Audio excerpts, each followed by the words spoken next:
Mayo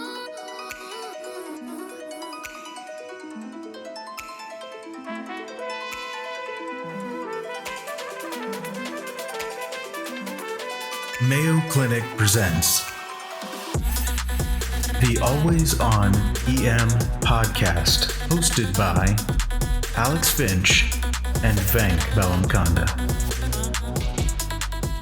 Well, everyone, welcome to Always On EM. This is a Mayo Clinic production on emergency medicine. My name is Venk Bellamkonda. And I'm Alex Finch. We're really excited that we are here with a friend of ours, a friend of the show, one of the few people we've had on the show multiple times now. Absolutely. This is the esteemed Dr. Henry Schiller. For those who didn't catch, he was on the show before.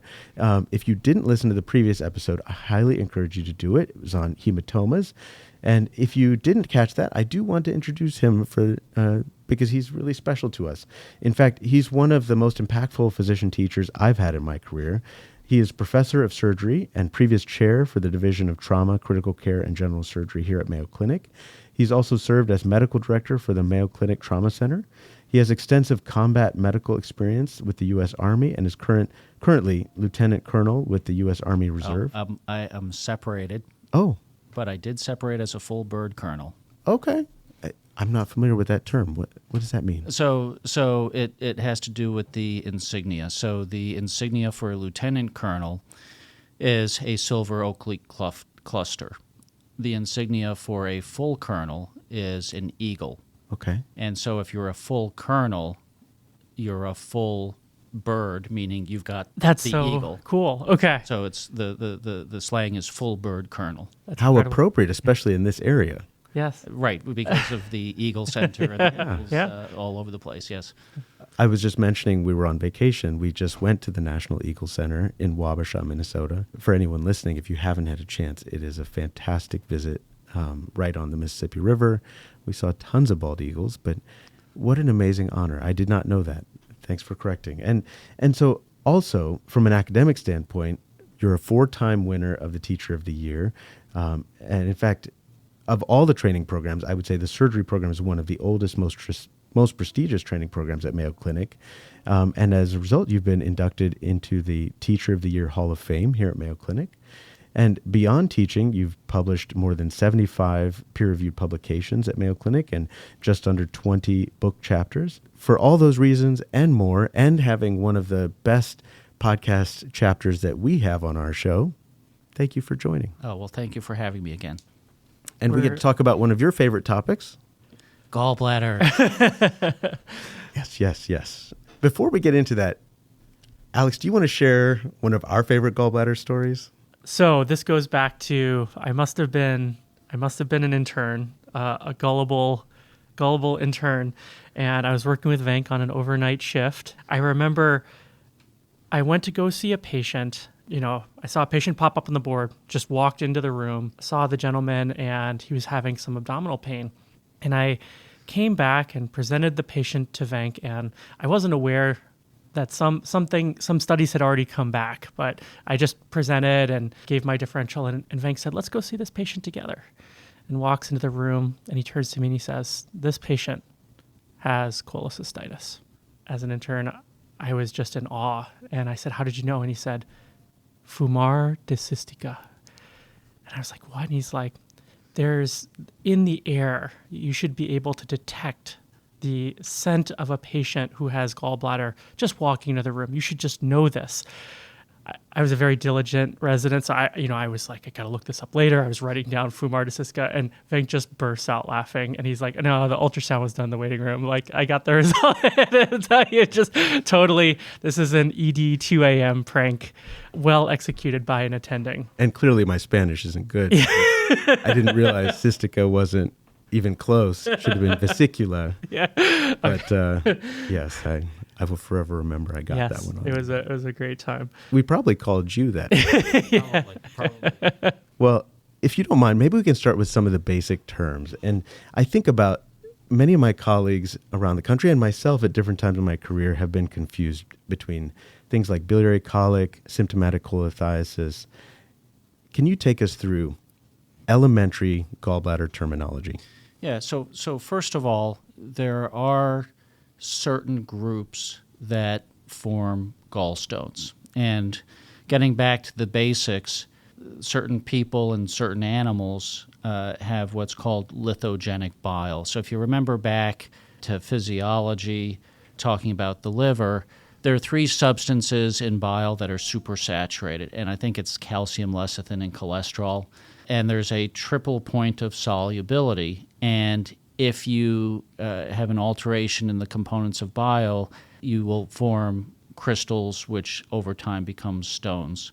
And, runs in families, runs in ethnic groups, Native American tribes, particularly from the Southwest, who, if you think about what their diet was before they adopted the American diet, it was very lean. You have the amount of fat in an American diet, and you start to form stones. And the animal model for gallbladder disease, for gallstones, is the prairie dog, also from the American Southwest. And they eat roots and they eat insects, very lean diet. They don't form gallstones in the wild, but if you give a prairie dog a potato chip, they form stones like crazy. One question we often get is, hey, if I alter my diet, can I get rid of stones? Well, once you form a stone, tough to dissolve it. But the other piece of it is, technically, if you were on a super duper lean diet, you could avoid the stones. But with the American diet, it's virtually impossible.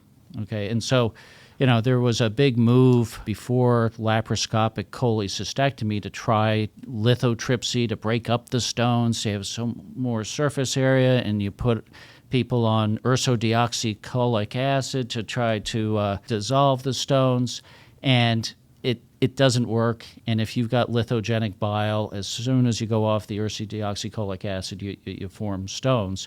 But the interesting thing is that if you don't have a gallbladder, it's uncommon to form stones. So the analogy I like is, if you've ever had iced tea and you put a bunch of sugar in it, the sugar isn't actually dissolved, it's more in suspension.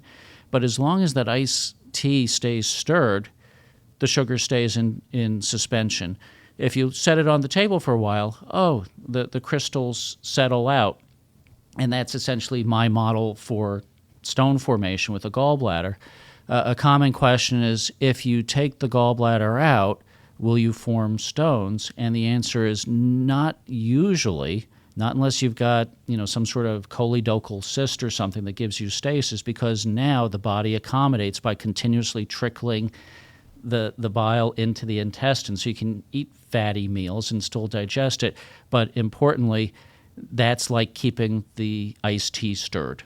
Dr. Schiller is speaking to an important question that I have. Now that I know that my diet is going to guarantee me a gallstone, I'm just going to get my gallbladder out now and avoid the whole middle of the night emergency. Well, so this is my problem, that I love taking gallbladders out, and I think it's an evil organ, and you can do fine without it. But I can't take my own gallbladder out, and it's the one reason I might learn how to use the robot, because then at least I have a chance. That would be incredible to see. So when we talk about some of the common terms that get thrown around, biliary colic. Right. So let's start with the basic. The basic is cholelithiasis, which is you've got a gallstone and it's in the gallbladder, which is the normal situation. We can talk about choledocolithiasis, where the gallstone makes it into the common duct later. But the basic situation is you've got cholelithiasis. The question is, will you get cholecystitis? And if you have not had symptoms, it's relatively uncommon. There's a low percentage. I forget the exact numbers, but let's say 5% over 20 years, something on that order. Perfect. Okay, but the other question is, what kind of pain does it give you? Because it can be very, very nonspecific. So the concept of the visceral nervous system has a much less precise localization of sensation and pain than the somatic nervous system. If a mosquito bites me on my arm, I don't have to look at it. I can slap it and kill it. However, the GI tract was wired when we were, in development. And, you remember the gut starts as the coelom, the tube within a tube, and it's a short tube. And it's wired into foregut, midgut, hindgut. And during development, it elongates, it sets off a liver bud, a pancreas bud, and the wiring, though, is still imprecise. So the foregut, which basically comes to about the third portion of the duodenum. So that's esophagus, stomach, duodenum, pancreas, pancreatic duct, gallbladder. Foregut symptoms give you upper abdominal pain. And it can be mid-epigastric, and that's why you're constantly concerned about, is it an MI, is it a gallbladder, right? It can be right upper quadrant. It's not as common. It can be left upper quadrant, or it can be as simple as dyspepsia. And so there's a lot of overlap in symptoms from peptic ulcer disease, gastroesophageal reflux, and gallbladder symptoms, as long as it's visceral pain. And the visceral pain is mediated by increased pressure within a hollow viscus. Okay, now the localization of the gallbladder pain is once you have irritation of the abdominal wall. And so you not only have visceral sensation, but now you've got somatic sensation, and that's the classic right upper quadrant pain where an inflamed gallbladder is touching the rectus muscle or the peritoneum under the rectus muscle, just under the rib cage, and that's the basis for your Murphy sign, which is actually a focal rebound tenderness from peritoneal irritation. So the first step is to understand that you may not get a Murphy sign. You certainly shouldn't have one with biliary colic where there's no inflammation. You may get one with cholecystitis, but not necessarily. Okay, so now let's talk about colic. Colic is the hollow viscus, whether it's the gallbladder, whether it's the intestinal tract, small intestine, colon, whether it's the bile ducts, but all of the hollow viscus have smooth muscle. And so smooth muscle contracts, and if you have an increased pressure within that hollow viscus, that gives you a pain. And if you think about the way any muscle works, muscle can only do work for a certain amount of time, and then it has a refractory period. And think of going to the gym and doing biceps curls. You do 12 repetitions, and then you've got to recover between sets. The GI tract does that too, and so colic is a crescendo-decrescendo pain. When the muscle is active, increased pressure leads to increased pain. During the refractory period, the muscle relaxes, pressure goes down, pain eases off or goes away. That's biliary colic, and if you have no inflammation of the gallbladder and you have colicky pain, okay, we don't get that excited about it. But the big question is, what is the difference between biliary colic and acute cholecystitis? And so I'm going to ask you a question. This is an old joke from the Catskills. What's a hen weigh? I honestly don't know. What's a hen weigh? I don't know. About 8 pounds, right? Okay, so now that's the joke. Now, what's the difference between biliary colic and acute cholecystitis? About 8 hours, okay? And the basis for this is that, the way you get biliary colic, and maybe you'll have a diagram here, but I drew a schematic on the whiteboard behind me, is it's very important that you have obstruction of the outflow of the gallbladder, usually with a stone in the neck of the gallbladder. And that blocks outflow of the gallbladder, so that when the gallbladder squeezes in response to a fatty meal, you generate this high pressure. And what you hope happens is that during the refractory period of the gallbladder, when it's not trying to squeeze past this thing, that the stone falls out of that blocking position, in which case, next time the gallbladder wakes up and starts to squeeze, there's no obstruction, there's no pain. If you've got pain for 8 hours or more, you've gone through multiple cycles of this refractory period, and that would suggest that that stone is still there and is not going anywhere. Okay? And then you will start to develop cholecystitis. Now, I'll get to the closed-loop physiology behind that in a moment.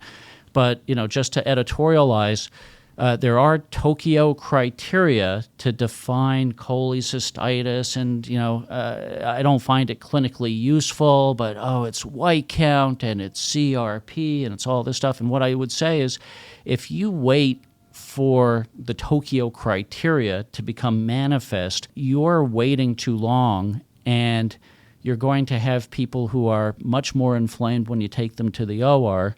Basically, if you have cholecystitis for more than 3 or 4 days, your risk of complications, conversion to an open procedure, bile duct injury, cystic duct leak, all go up significantly. Multiple studies show that.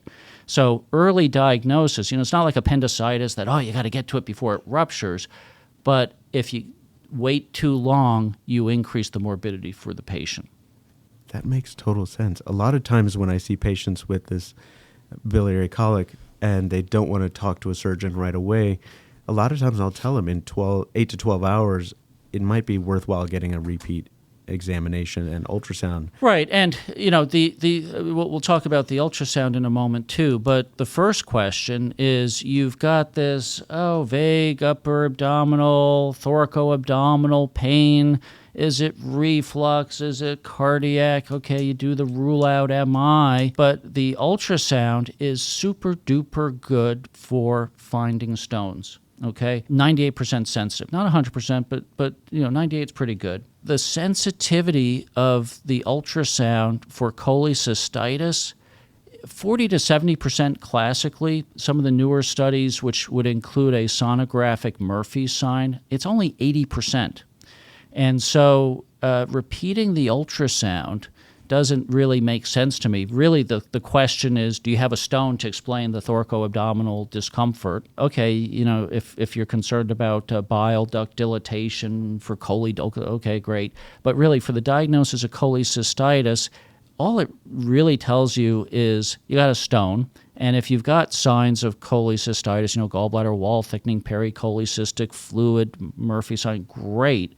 But the absence of those don't have good negative predictive value. And there's something about, I think it's the acoustics, the physics, whatever you will. We'll have ultrasound readings.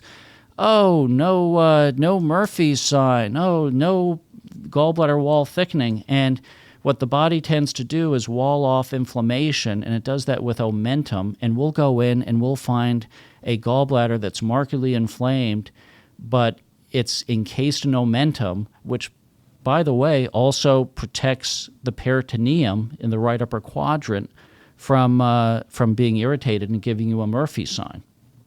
So if you have those things, great, but the absence of it doesn't help you, and I don't think serial ultrasounds are helpful, but this 8 hours is super duper helpful. And you'll go in and say, how long has the pain been there? Oh, it was there for 4 hours, but it's a lot better now. And you got to ask, a lot better, is it gone? And they say, no, it's still there, but it's a lot better. Well, that's the crescendo decrescendo of colic, right? The other pattern would be, the pain is gone, but every time I eat something, I got symptoms again. Okay, that suggests that there's still a stone that's blocking. Okay, so now you've explained the colic, which may or may not be associated with inflammation, but then the big question is, how does the gallbladder get inflamed from a stone stuck there? So your hollow viscous, gallbladder, small intestine, colon, appendix, diverticulosis in the sigmoid colon, any hollow viscous that has a mucosal lining, mucosa has a dynamic interplay of fluid secretion and fluid absorption, okay? So in addition to bile going into the gallbladder, there's fluid secretion from the mucosa. And the way fluid balance works, when a hollow viscous gets distended, it continues to secrete fluid into the lumen, but it loses the ability to resorb that fluid. Okay, now play along with me here. I have a stone that's stuck in the gallbladder. I've had some fluid secretion into the lumen of the gallbladder, leads to more gallbladder distension, right? What does that do to intraluminal pressure? Goes up. It goes up. What do you think that does to transmural wall tension, the pressure across the wall? Goes up. Okay, now you've got these thin-walled lymphatics that are easily collapsible. What do you think that does to the lymphatics? Closes them off. Closes them off, so you don't have lymphatic drainage. What do you think that does to the swelling of the gallbladder wall? Goes up. What do you think that does to fluid secretion in the lumen of the gallbladder? It goes More, up. An edematous something weeps fluid, right? What do you think that does to intraluminal pressure? Goes up. What do you think that does to transmural wall tension?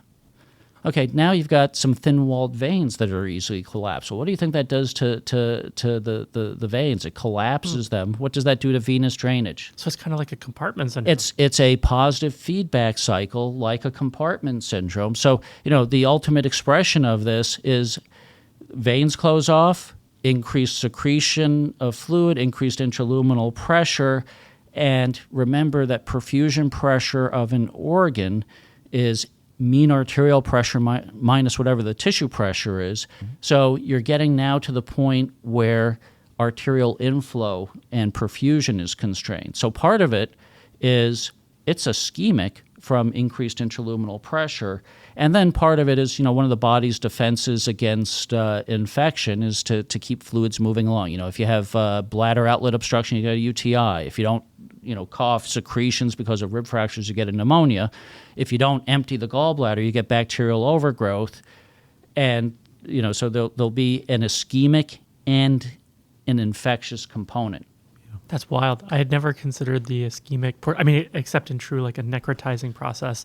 I hadn't considered the kind of gradual decrease in perfusion. So this is referred to in surgery as closed loop physiology. So everyone knows about closed loop bowel obstruction, internal hernia, or volvulus. But it's the same pathophysiology if you think of an appendix with appendicitis. There's a tumor or an appendicolith, or if you're a kid, you got Peyer's patches that occlude the lumen, occlude the orifice of the appendix. Mucosa continues to secrete. Appendix gets inflamed, so it's an ischemic and an infectious thing. Diverticulitis, it's the same pathophysiology.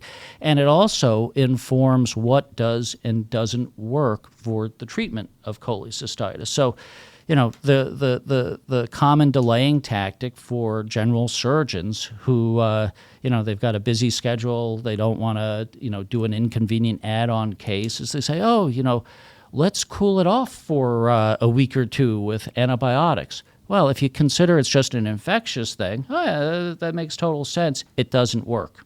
That has been studied and debunked. People still do it. But if you think about this closed loop physiology, you've got to relieve the pressure in the lumen of the gallbladder. So if you're not going to take the gallbladder out, antibiotics alone don't take care of it. You need a drainage procedure, and you're making the pokey sign language sign of a percutaneous cholecystostomy tube, and that's the most common. If you have availability of ERCP endoscopist, you can sometimes convince them to do a ERCP and put a stent across the cystic duct to drain the gallbladder internally. Then you don't have a tube in place. But either if you've got cholecystitis, you want to jump on it as soon as possible. We generally try to take errors within about 24 hours of presentation, even though it's not going to perforate like an appendix. But the wrong thing is to leave it and let it fester and not drain it. If you're not going to take it out, either a cholecystostomy tube or a transcystic stent by ERCP.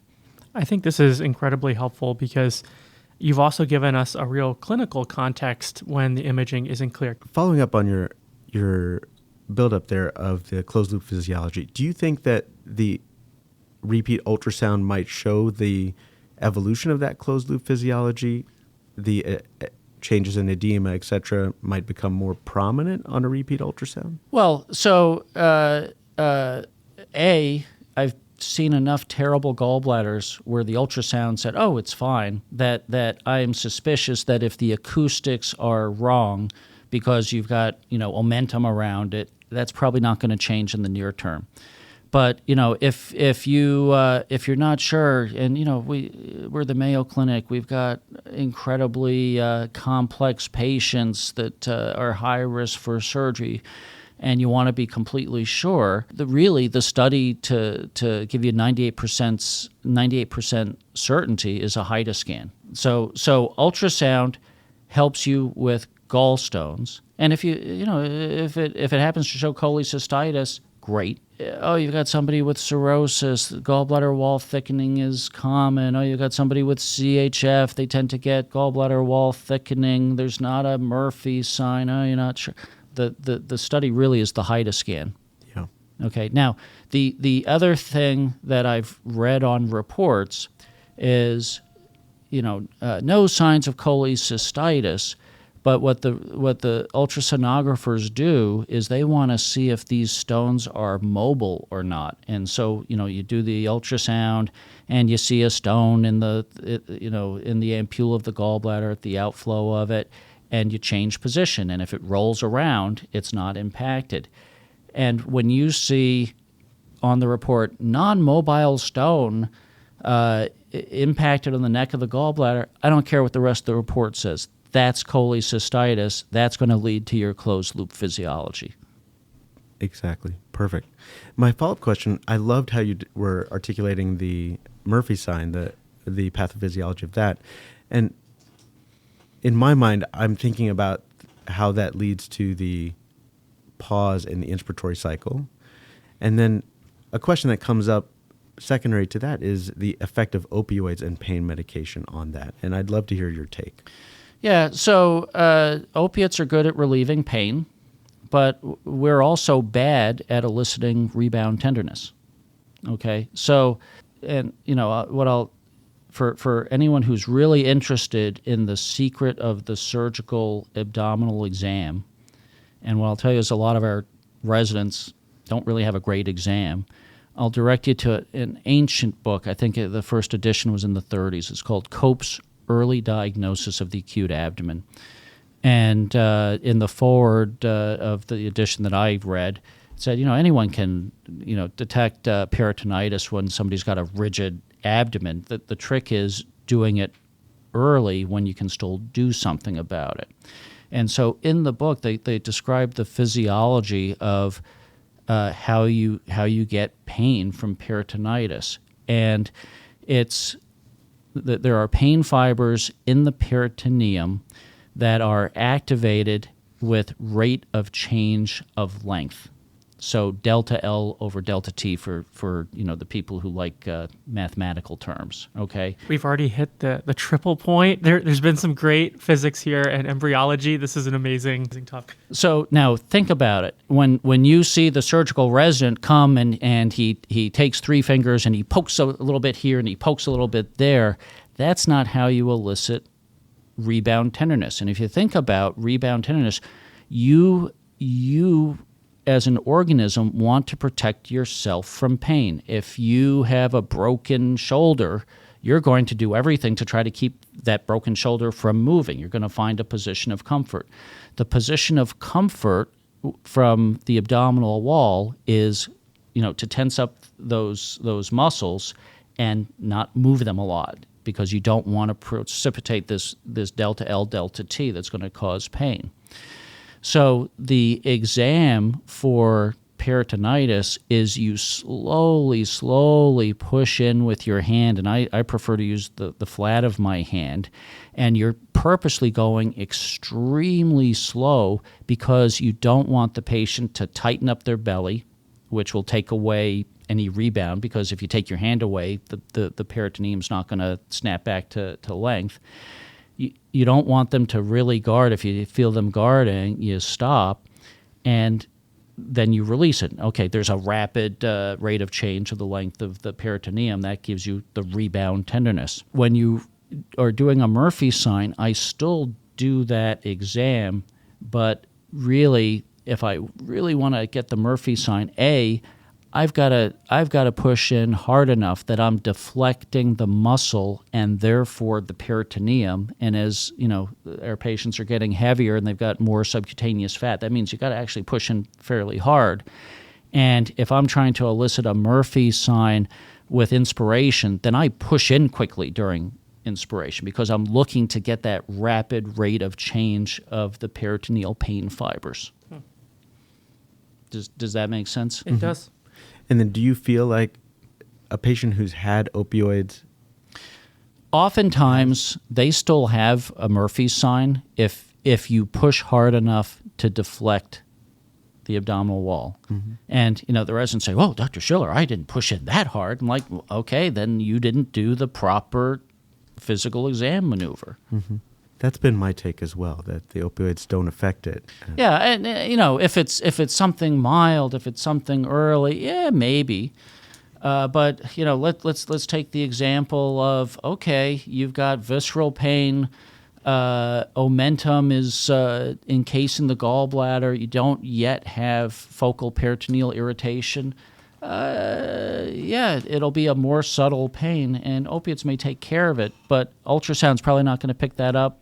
You're not going to have a positive Murphy sign. So a Murphy sign rules in cholecystitis for me.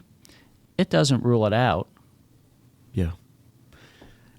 I've always taught, and I don't know that it's accurate, but that if I'm not going fast enough, then since opioids work at the CNS level, they have an opportunity to override the subjective feeling of pain and that inspiratory pause, inspiratory arrest.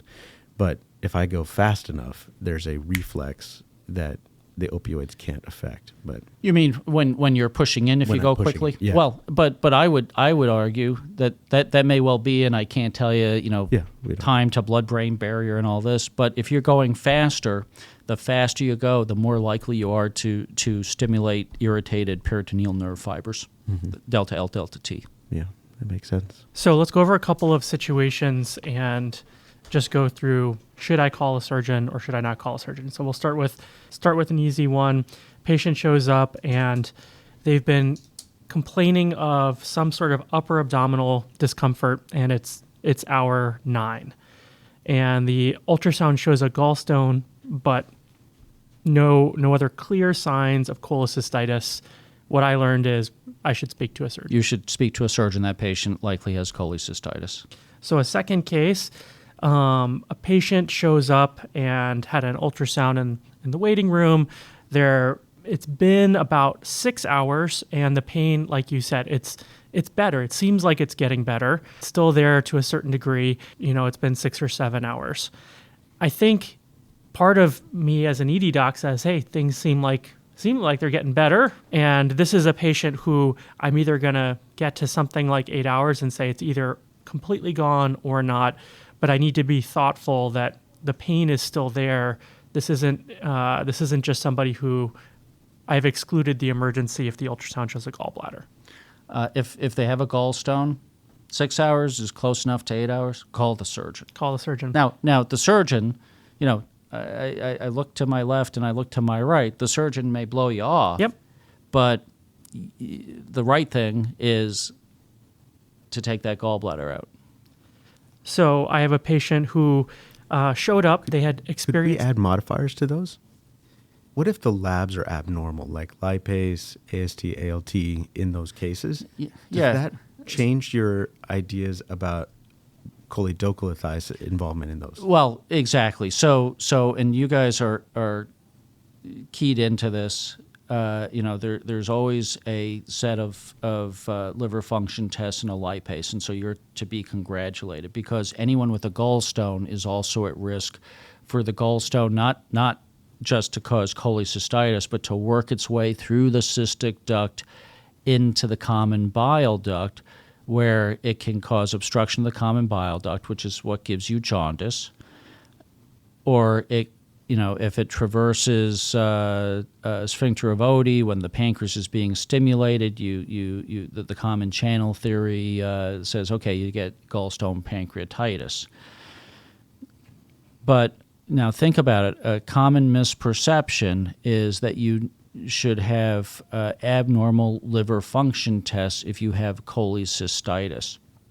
And cholecystitis itself shouldn't necessarily give you abnormal LFTs. Certainly you shouldn't have cholestatic labs, elevated bilirubin or alkaline phosphatase, and you usually don't get elevated transaminases until you get very severe advanced cholecystitis, in which case you can get elevation of transaminases, 100, 200, 300 from pericholecystic inflammation of the liver. That is, it's the gallbladder that it's inflamed, but where the gallbladder is in contact with the liver, it causes the hepatocellular damage.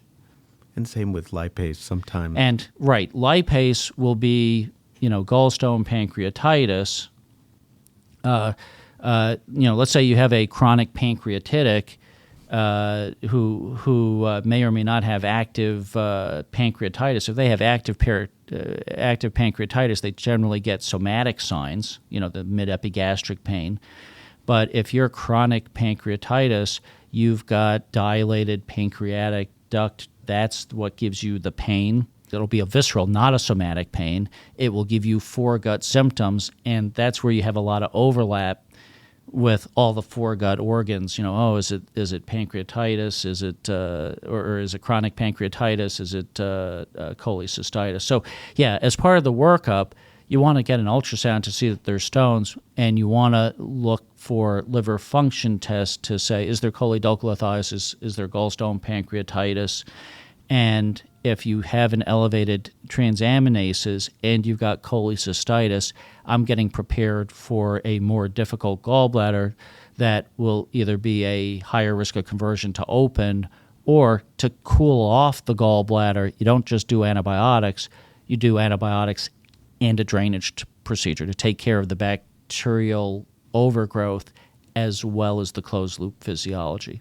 In terms of the ALK-Phos, you mentioned that this is kind of a cholestatic lab. Can you tell me a little bit more about how you interpret that? Because when I'm scanning through, I'm thinking a lot about the gallbladder with that, and how do you interpret that? Right. So the liver function tests can give you cholestatic labs, which are elevated total bilirubin and direct bilirubin. If the direct is low and the total is high, that's Gilbert's, that's benign. People with stress just don't conjugate. But also an elevated alkaline phosphatase.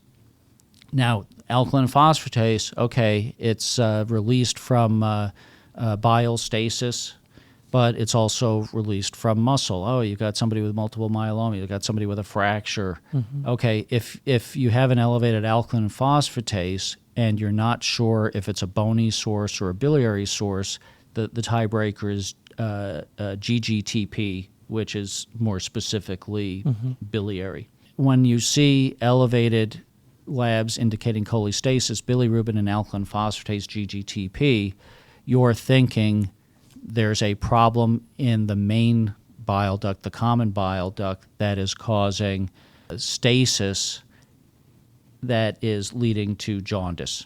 If you think about the gallbladder is off to the side. If you have a blockage in the cystic duct, which drains the gallbladder into the main bile duct, there really shouldn't be stasis in the liver, and you don't get jaundice from that. The next question is, let's say that you are suspicious of choledocolithiasis. Oh, you've got elevated bilirubin, direct and indirect. You've got elevated alkaline phosphatase. You'll see, maybe ductal dilatation on ultrasound, not always, but, usually.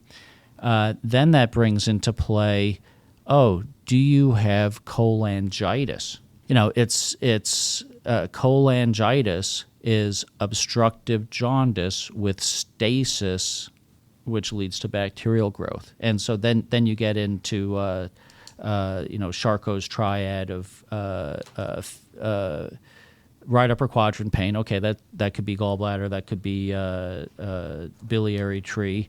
Jaundice, that says choledocolithiasis, and fever, which gives you the infectious component. That's incredibly helpful. When does Reynolds pentad come in? Mental status changes, and I'm forgetting the fifth one. Hypotension, right? It's probably hypotension. I thought that's cholangitis. Am I wrong? Well, that's suppurative cholangitis. That's pus under pressure gives you the mental status changes because of endotoxemia. Okay. And because of endotoxemia, that leads to the distributive shock state. So not all cholangitis. Right. Got it. Correct. Okay. Very interesting. I don't see enough. Yeah. Or I see it and I'm apparently missing it, apparently. Finishing up our potential patients, I have a patient who had pain discreetly earlier, is completely pain-free now. The pain lasted 45 minutes. The ultrasound shows a gallstone that's not impacted. That's somebody I can send home with surgery follow-up. Yes, exactly. You mentioned also another case where, but every time they eat, the pain comes back. What is the right thing to do for that patient? Call surgery. Still let surgery know. So let's take this last patient. 45 minutes. Oh, got some fentanyl. I feel great. Okay. Give them something with a little bit of fat in it. Okay. Okay. Give them a graham cracker. Right. Fat causes release of cholecystokinin, which is what causes the gallbladder to contract. And if they're like, oh, I've got a little bit of pain. Okay. It hasn't cleared. The hasn't gallbladder's still. So graham crackers are wonderful.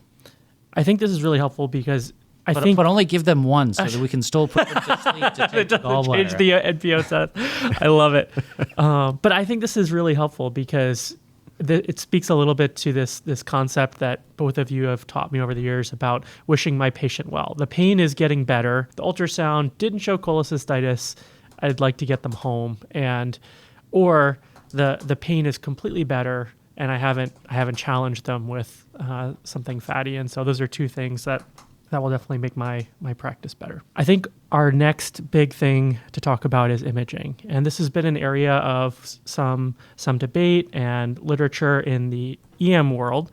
I think I'd love to know more about how both of you approach it. I think we've talked about ultrasound because it's a great thing that our partners in the community who don't have access to 24-hour ultrasonography can do on their own. So there's major advantages for point-of-care ultrasound. But also, some of these patients will get a CT. Do we do the CT first? Do we do the ultrasound first? Particularly in cases where you're describing where it's not clearly right upper quadrant pain. I'm a little uncertain if something else might be going on. Understanding that I'm on the receiving end after you guys have done the workup, yeah, which I appreciate. Part of it is what are the demographics? Who is likely to have standard biliary colic cholecystitis versus something more complex. And one of the observations, and I noticed it years ago, and it's now literature-based, is the classic 4Fs or 5Fs, fat female, 40, flatulent. Those people will tend to have a lot of pain and actually fairly minimal inflammation or no inflammation when you go in on cholecystectomy. And that's also a group that's at low risk for peptic ulcer disease and, all the other horrible things that you can have in the upper abdomen. Likely will not have a complicated gallbladder that requires you to consider a drainage procedure to cool things off. So for those, I think ultrasound is great.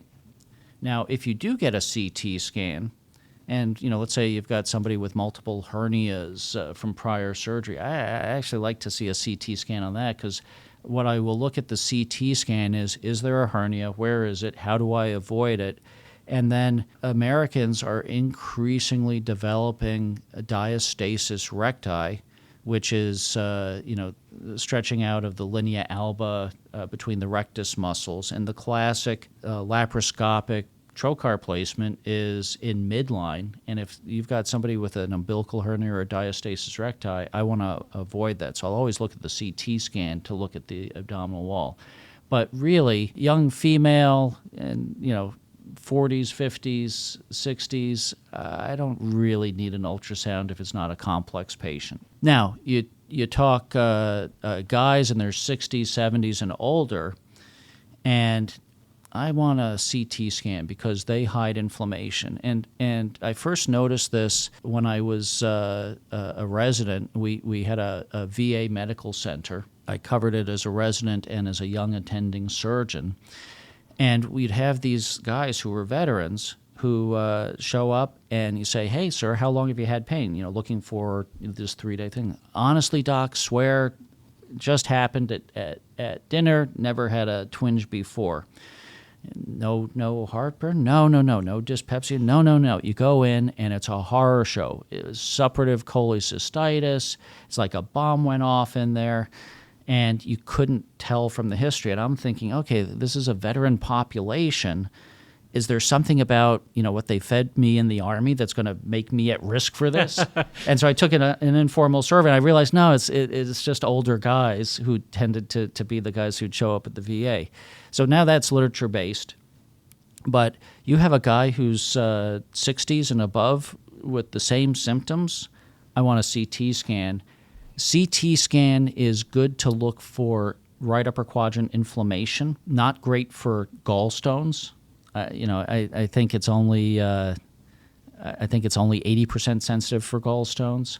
Ultrasound is 98% sensitive for gallstones and also gives you a better indication of ductal dilatation to look for other complications like choledocolithiasis.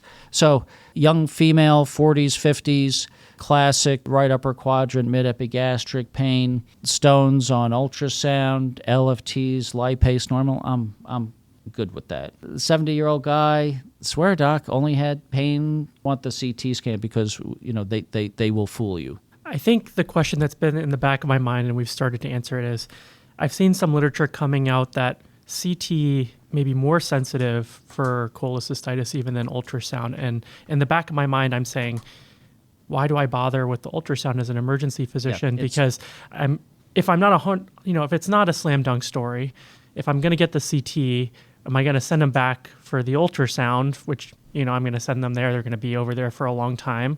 I want to decrease my length of stay. Do I just get the negative CT and say, you're good to go home? And I think what I'm appreciating is, okay, if I want to make the diagnosis of cholecystitis, the CT may be the better test for that. So the negative predictive value might be higher on CT, but I'm still going to really consider the story heavily.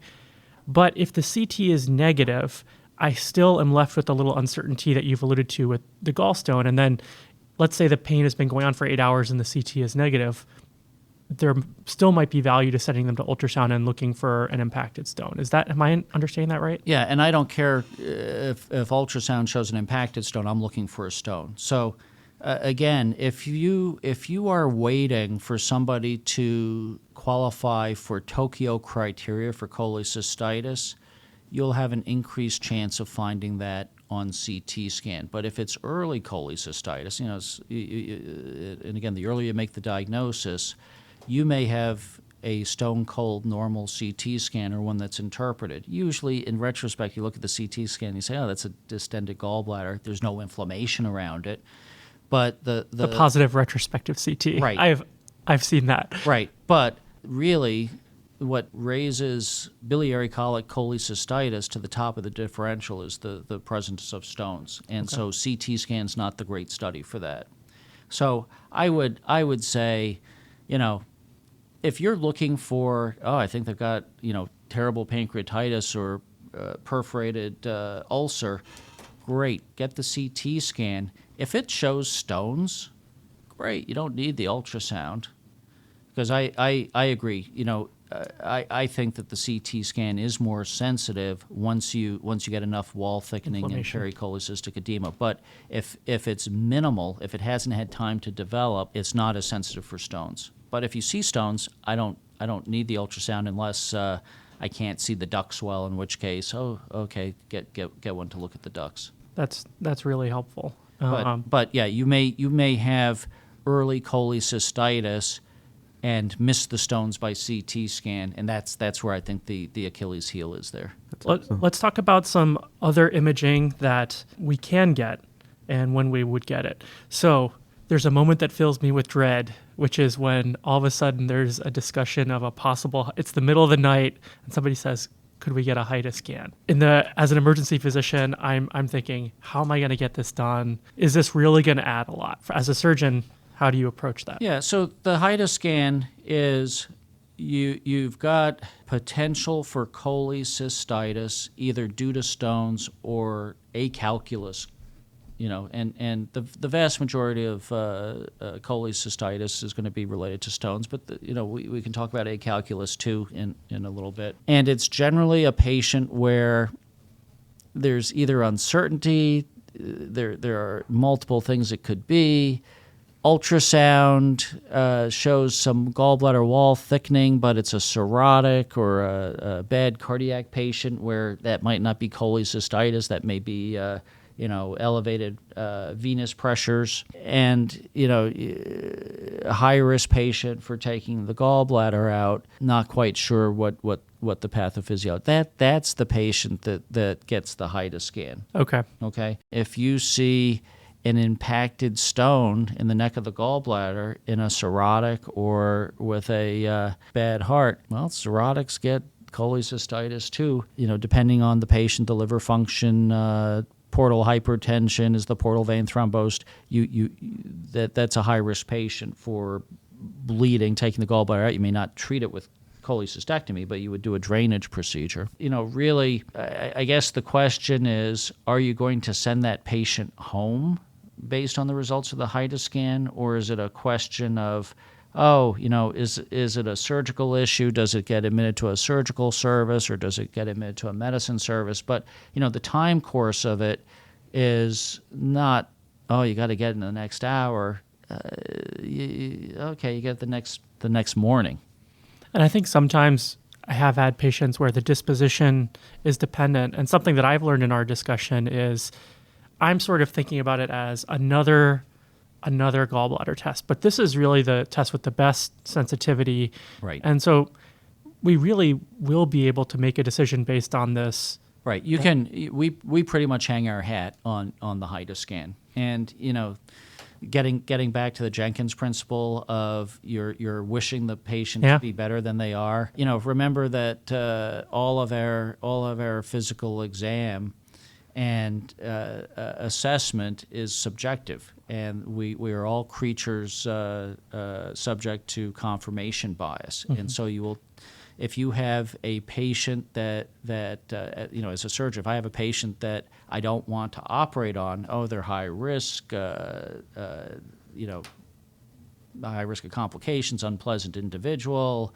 other social issues that make them less appealing, I will tend to find reasons not to operate and convince myself that I'm being righteous. So I'm a big believer in objective testing to check myself. And, I see it all the time with the residents. They don't really want to operate, and they'll tell you all the reasons that it's not cholecystitis. You know what? Get the HIDA scan. Oh, it's positive. Okay, you gotta operate. So it's an objective measure, objective check, because we are subjective creatures. I think that's really insightful. A couple of things that have come up when I've tried to order it, and I just don't understand why. So all these patients, I'm not going to let a patient, sit in my ED and suffer for 6 hours without any pain control, but suddenly there's an issue. Have they gotten fentanyl? When exactly did they get it? How does that impact something like a HIDA scan? I'm always asked, it'll be a false negative. No, it doesn't affect the HIDA scan. Okay. The HIDA scan is radionuclide is taken up by the liver, secreted in the bile, and what you are looking for is filling of the gallbladder with the radionuclide. And because if it is open, it should fill. If you've got a patent cystic duct, you should see opacification of the gallbladder on the HIDA. And so that has nothing to do with pain medications. Okay. In fact, if I wanted to take the physiology a step further, the way the gallbladder fills is passive, that there's a relatively elevated back pressure in the biliary tree because of the sphincter of Oddi. And the back pressure is about 45 millimeters of mercury, which if you think about it, that's pretty high. And the way the gallbladder fills is sphincter of Oddi is closed, high back pressure, and so it fills like those water balloons that you see at the state fair, that you pay to shoot at. Yeah. And so what I would expect is, hey, you give a narcotic, that causes sphincter of Oddi spasm. That should augment filling of the gallbladder. So you should see the gallbladder fill. Now, if you're looking for, is there a common duct stone, and is it causing obstructive jaundice? The HIDA scan's not the best study, but yeah, you may not see the radionuclide go into the duodenum because the narcotic causes sphincter of Oddi spasm. You like that? I do. I really like that. A couple other imaging studies that I've never ordered and I just want to understand. So there was endoscopic ultrasound, and then moving. Yeah, I don't understand it either. Okay, sounds good. Sometimes there's discussion if a patient will need MRCP later. Right. So now with endoscopic ultrasound, MRCP, what you're really trying to figure out, is there a common duct stone? Is there choledocolithiasis? And, we sat down with GI more than 10 years ago, and we have some criteria for, who is high risk for choledocolithiasis and should get a pre-op ERCP, and who's intermediate or low risk, in which case you don't get an ERCP. And the gastroenterologist will make the point that, hey, you have a stone in the common duct, a lot of them pass, and so why put the patient through the risk of an ERCP? And, our guys and gals are very good. Pancreatitis, if you look nationally, risk is about 10%. That could be life-threatening. Bleeding for anticoagulated patients. So they're trying to select who really needs the ERC. And if you don't get a pre-op ERC, but you've got concern about choledocolithiasis, that would prompt us to do an intraoperative cholangiogram, which technically can be challenging depending on the patient's anatomy, how much inflammation, so on and so forth. So, strong predictor, bilirubin greater than 4, bile duct dilatation greater than 8 millimeters, something on that order. And once you get below those numbers, it can happen, but it's not as high risk. It would be hard for me to say, oh yeah, you gotta get that in the ED unless you're talking about a disposition issue.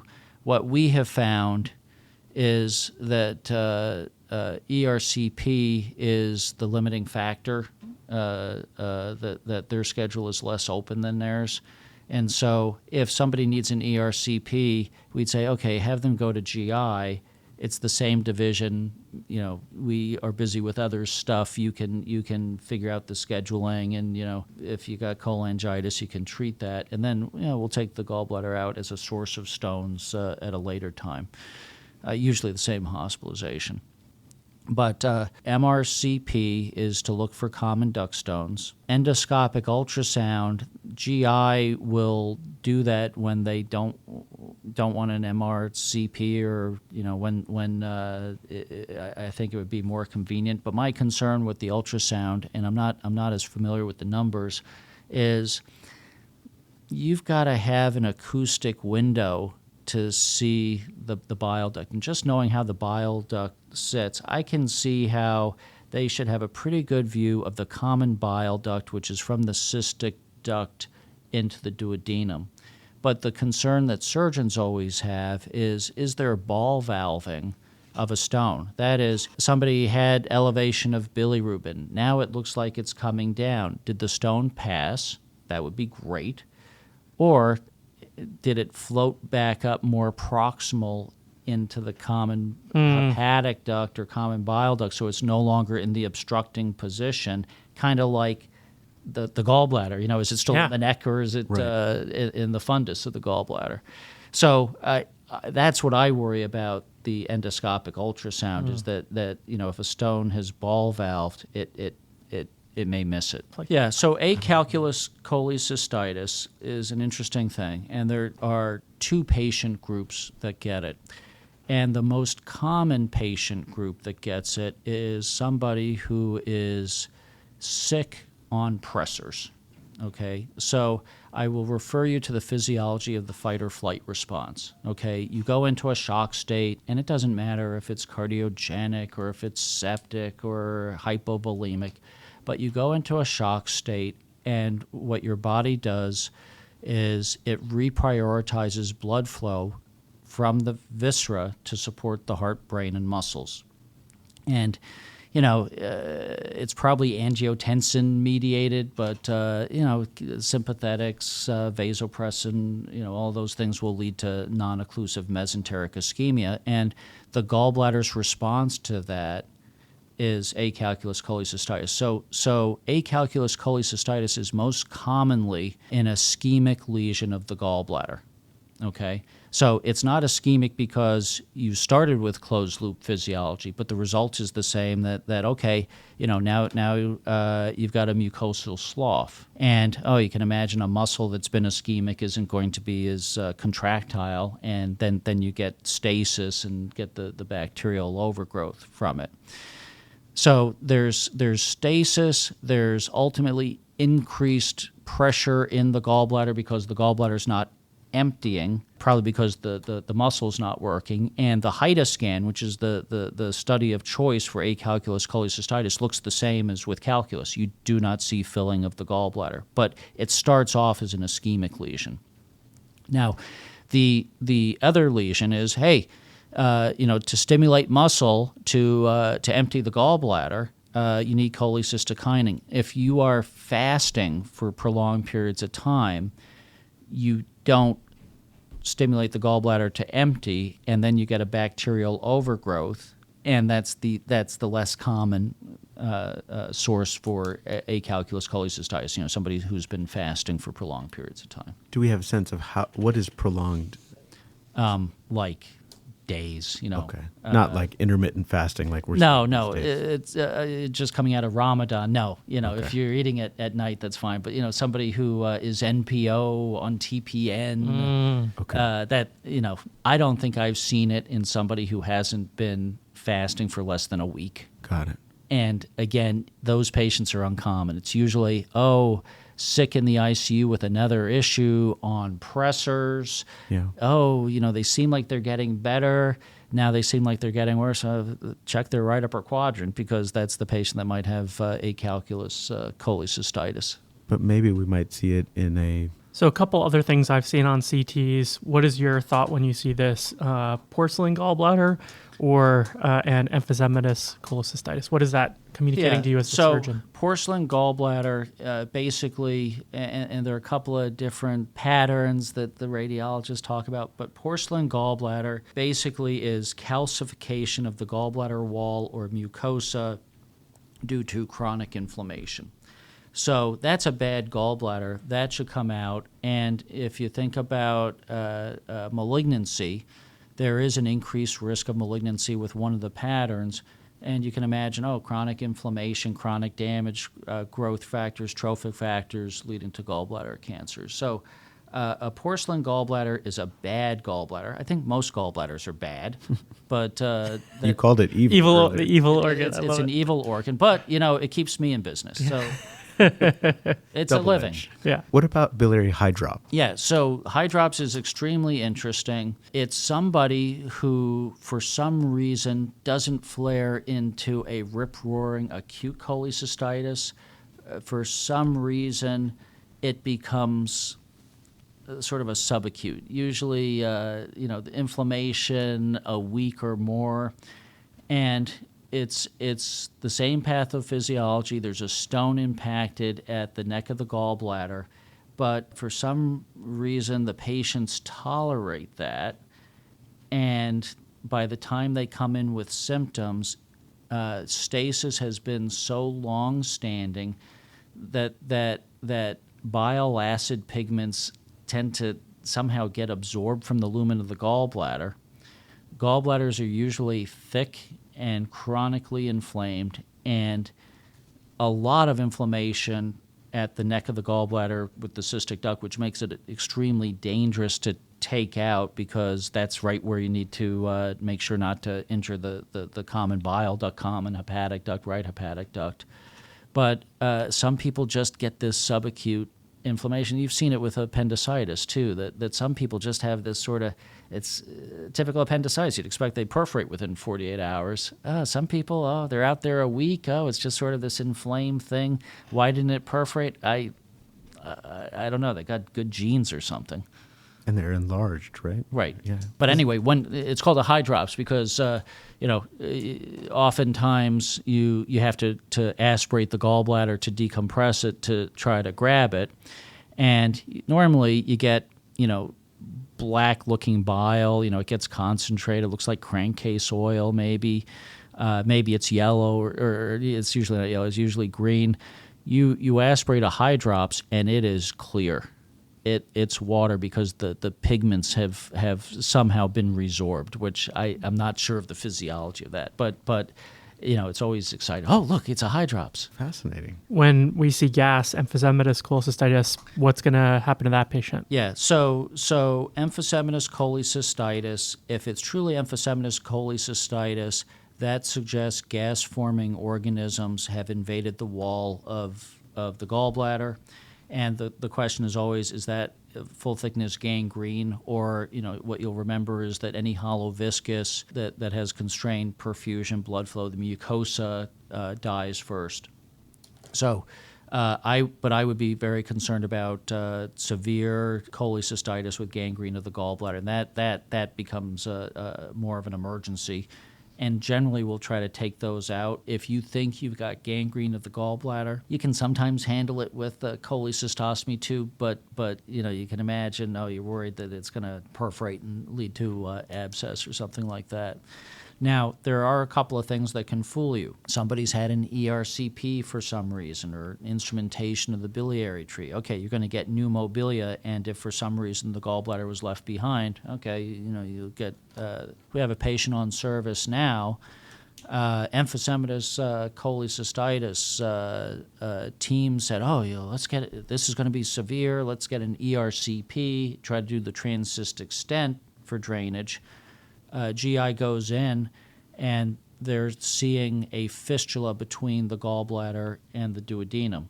So cholecystoduodenal fistula would be another thing. And in that case, it's such a large stone that the stone basically leads to pressure necrosis of the wall of the gallbladder, and it'll erode either into the duodenum, which I think is more common because they're in proximity.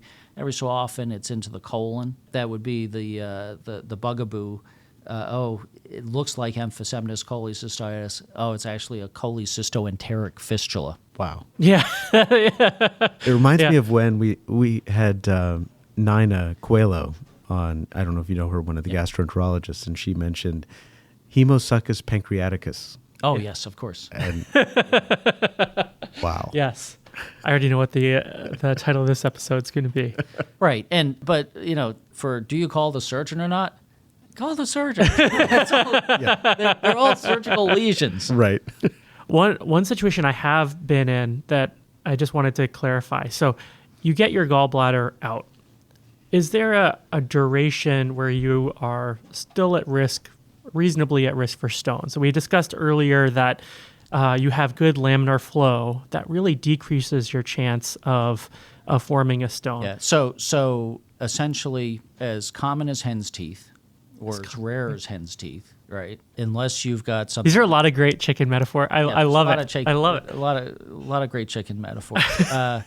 By the way, I hear you have chicken? I have, unfortunately, I do.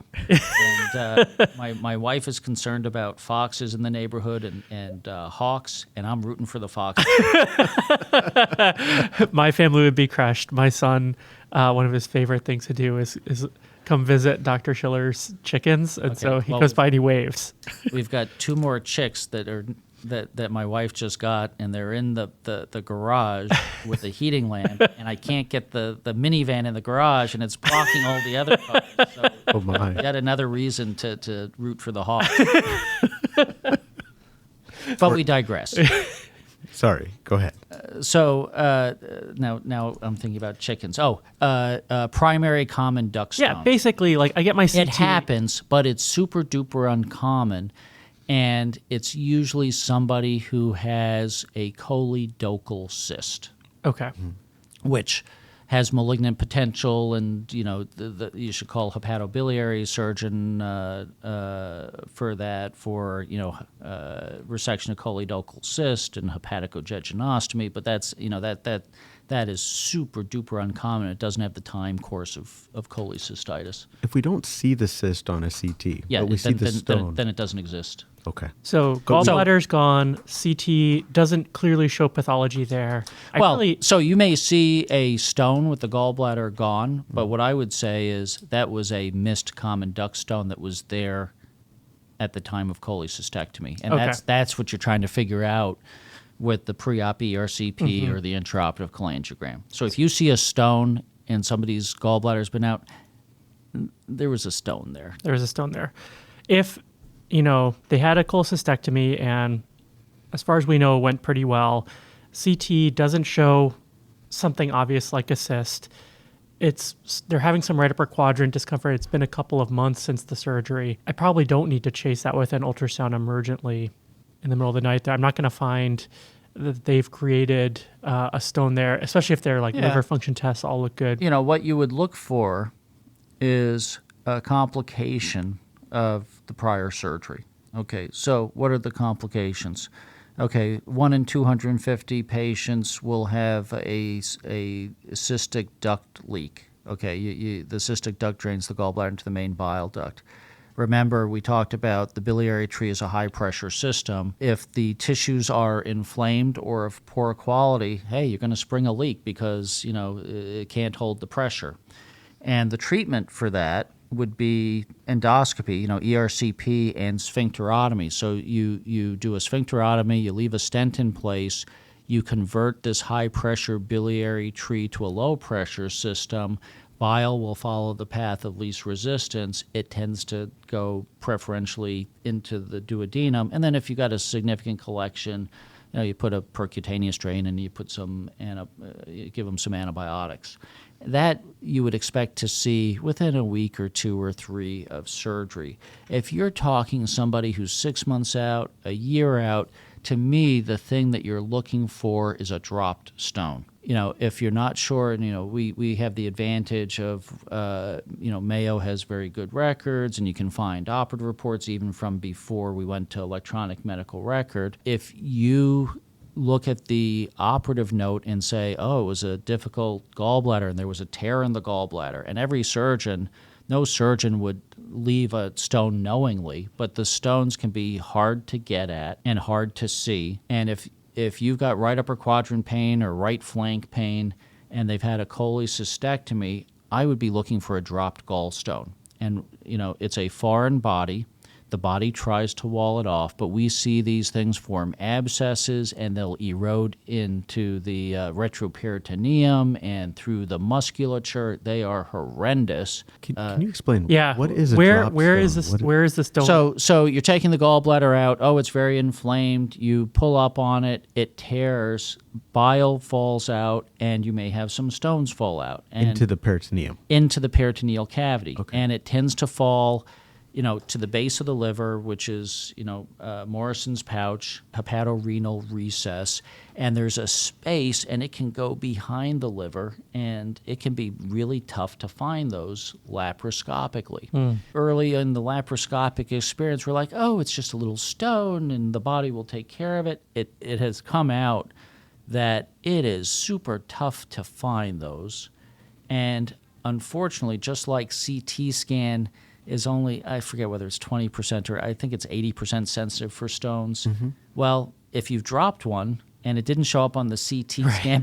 You're not going to see it now. Yeah. And but you will find abscess at the base of the liver, adjacent to the liver, in the retroperitoneum, adjacent to the kidney, behind the liver, going into the psoas muscle. But 6 to 8 months out, I should have the inflammation that makes CT then effective. CT will pick up the inflammation. Then the question is, interpreting that, Right. What is that? Yep. And I immediately go to the gallbladder surgery report, and That's so interesting. They tore. It's a drop stone. I did not have that Yeah. differential until now. Yeah, until now. Henry, thank you so much. This is wonderful. Do you have any final words Pearls. of wisdom for our listeners about gallbladders? Get it out before it's badly inflamed. So, if it's in you, I agree with find the surgeon that you trust, and you can feign symptoms and I'll take it out. But remember the somatic versus the visceral pain. But if you wait for CRP to elevate and white blood cell count to elevate, or for ultrasound to develop changes, or for you're probably waiting too long, and you pay for it. The patient pays for it. This is brilliant. Thank you. Thank you as always. What are we going to talk about next? I think that's up to you guys. We'll think of things. Thank you so much. Thank you. Okay, thanks for having me. The Always On EM podcast, hosted by Alex Finch and Venk Bellamkonda.